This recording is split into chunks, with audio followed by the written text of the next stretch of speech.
Hey, y'all. It's your girl, Miss Motivational Mogul Mindset, Ava Cherie, the Inspire.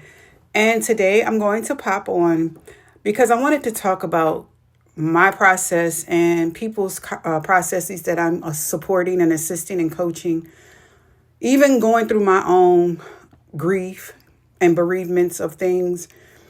I started to really have to acknowledge and understand the 5 stages of grief. So you might have heard of them, but do we really know what it means? What's the processes, when they occur, how often they occur, and what we need to get through those things? As well as life is still lifing, so I still have people that call on me that need me. You can't evade it, and you have to really be truthful with yourself and acknowledge that it actually happens without feeling crazy and without feeling lulu. So what are the 5 stages of grief? Denial. Feeling numb, when you're in bereavement, whether you're grieving the loss of someone in this physical world, the loss of a job, the loss of a friendship, relationship, marriage, denial. You're just walking around numb. You find yourself carrying on as if nothing has happened because you really can't grasp it. So when denial hits you, you're just like, okay, because yesterday was one way, today I got the news is this way, or today I had to make a decision and it's that way. And here you find yourself like, wait a minute. So once you realize you're in denial, okay, how do we take hold of it? Then you get to the phase of anger. That's a completely natural emotion. You're outraged. You may be mad because somebody could have prevented something. You may be mad because you feel like you made the wrong decisions. You feel like life is cruel and unfair. You feel like somebody may have died before their time. They didn't have to do this. They didn't have to do that. They didn't have to be affiliated with this or that. It's all common to feel angry towards people when you're grieving. Then you start bargaining. So the pain comes, ups and downs, emotions going in and out. And it's just hard to accept that some things we can't change, some things we wish we could change, but we can't. And it's grieving us. It's causing so much pain. Now you got the anger collides with the denial. And now you're bargaining like, maybe I should have did this. Maybe I should have did that. And then you have your religious views as far as how you feel, what should have happened and what you believe should have happened, what you were taught should have happened. And you're just bargaining with yourself and second guessing yourself. I dealt with that a lot. And then you got depression.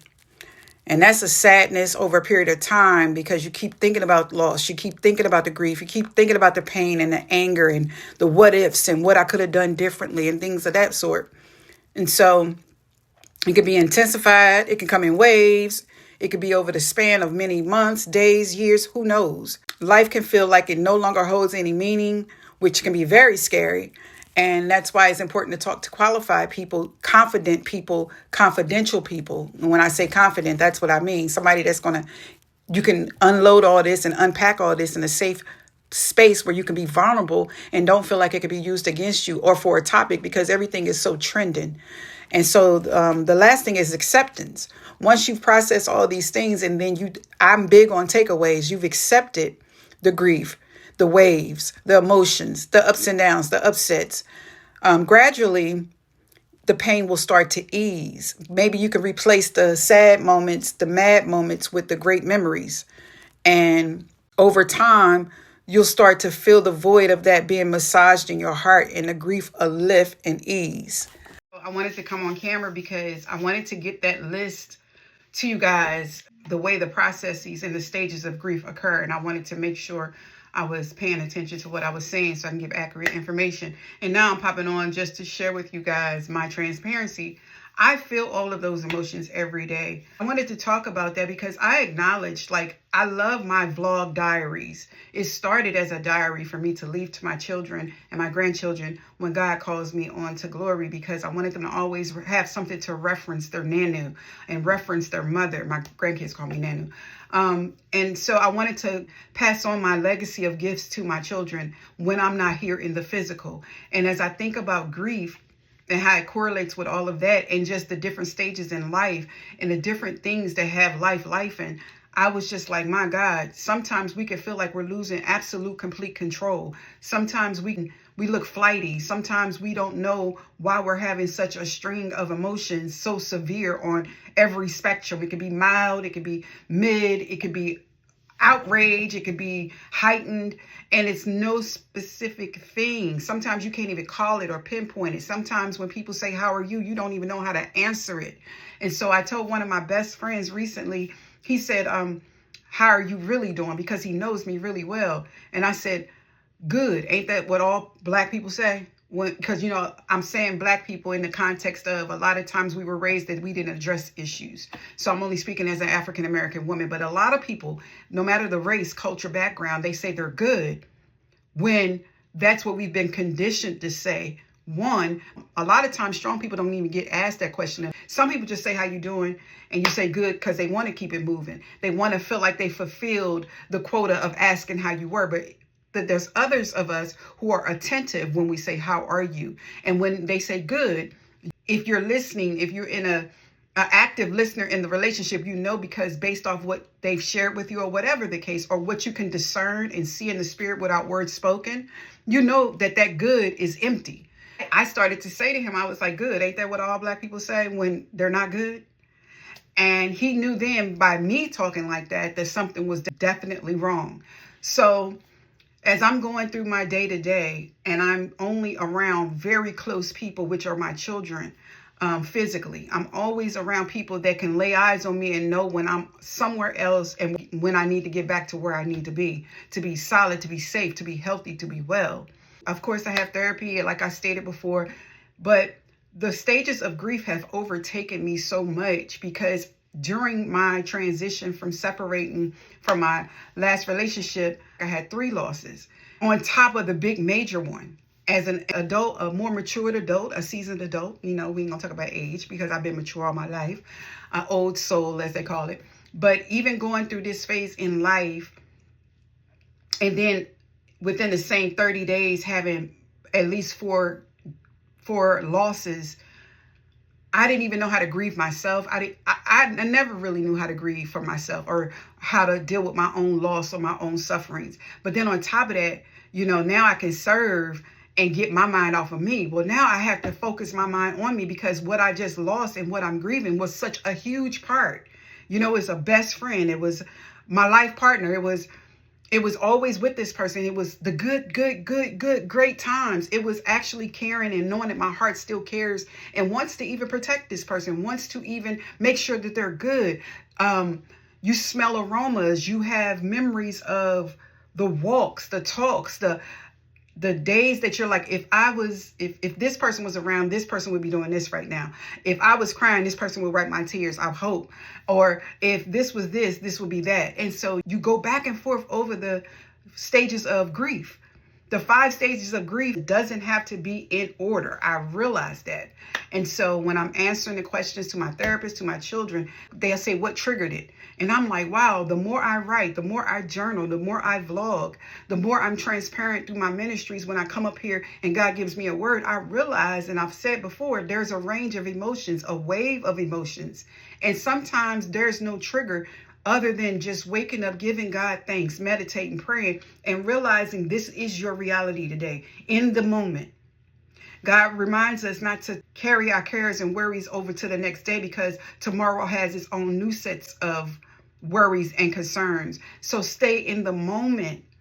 And I really apply that now, and I really get it, especially going through grief like I am. So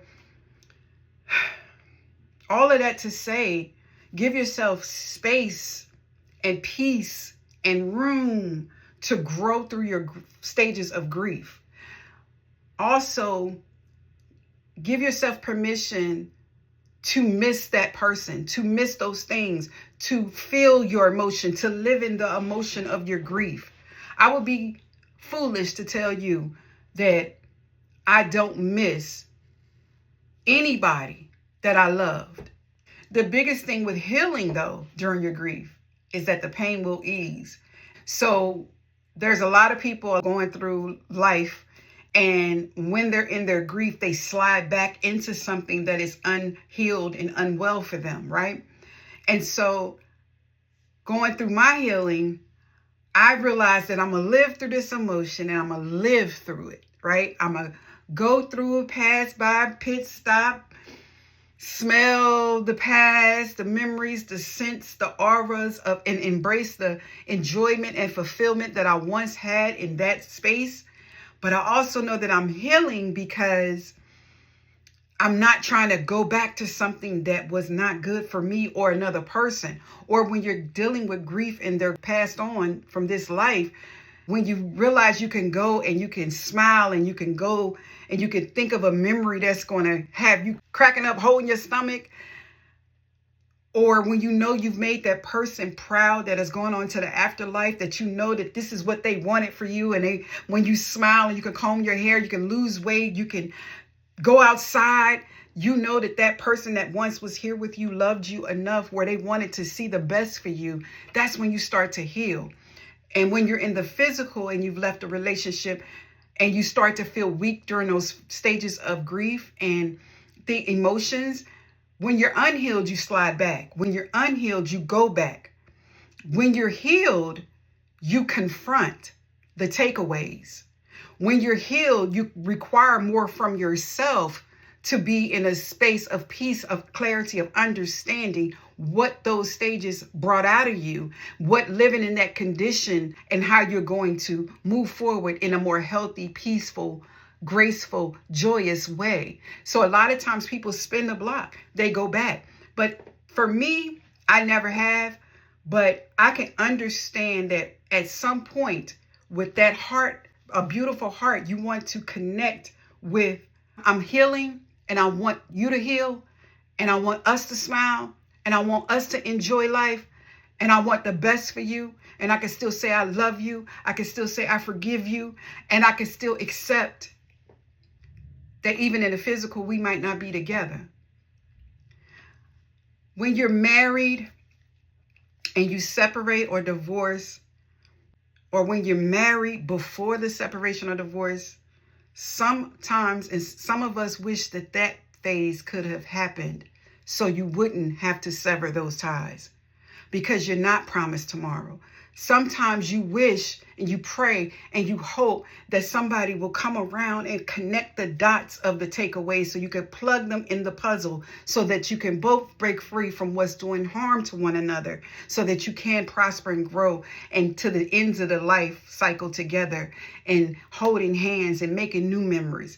And we really have to get out of our way, because sometimes people are married or in relationships and they're grieving other past relationships or childhood trauma that has still been unaddressed, which now has burdened the present relationship and causes it to sink and break and tank. And therefore, like with me, I know the power of the last relationship, but because so much came in with it, it sunk it. And so I want to encourage you to heal properly and allow your stages to come before you and live through your growth, grief, emotions. I want you to allow yourself to understand that this is a new emotion. This is a new layer of grief. This is a new layer of life. This is a new layer of healing. And then also, if you still have a chance to mend things and take away things that is your accountability, your responsibility to say, forgive me, I'm sorry. Big thing is, I'm sorry. And if you have the opportunity to tell somebody the truth about something, do it, so you won't burden yourself through the rest of your life with not just the I shoulda, woulda, coulda's, but also it was just that easy for us to heal. And I love that person enough to see them healed that I need to take responsibility and accountability for the things I did that they have to forgive me for. Because forgiveness is for us, but a part of repentance and a part of seeking forgiveness and a part of deliverance is making sure that the people that's under your watch care are free from things that we've done to them and how it has impacted them. All right. So play this back. God's love to y'all. God's healing to y'all expeditiously. Be beautiful in your heart, in your mind. Take today's emotion. Don't wave the white flag, but just ride that wave and see how it cleanses and purges those stages of stuckness, of numbness, because I have mine every day. Some days feel like, girl, you in another space, you're not going to make it. And some days feel like I be damned. I am. Because I'm here today. I woke up. It's a new day. I can't tell you why I felt like that yesterday. But it's a new day. And I'm going to embrace it. And I'm going to match God's energy 1,000%. All right. Until next time. This is your girl, Miss Motivational Mogul Mindset, Ava Cherie, the Inspire. About to go get me a salad. I'm going to get me a Chipotle bowl. I'm going to go get me Slurpee and some nachos. Comfort. Talk to y'all later. Bye. Oh, I changed my hair again. I change my hair often. Listen, we got a cosmetology beauty background in my family, and sometimes I do it for auditions or roles I'm going out for. And then sometimes I just feel like doing my hair. So don't mind me. I'm not going through a phase.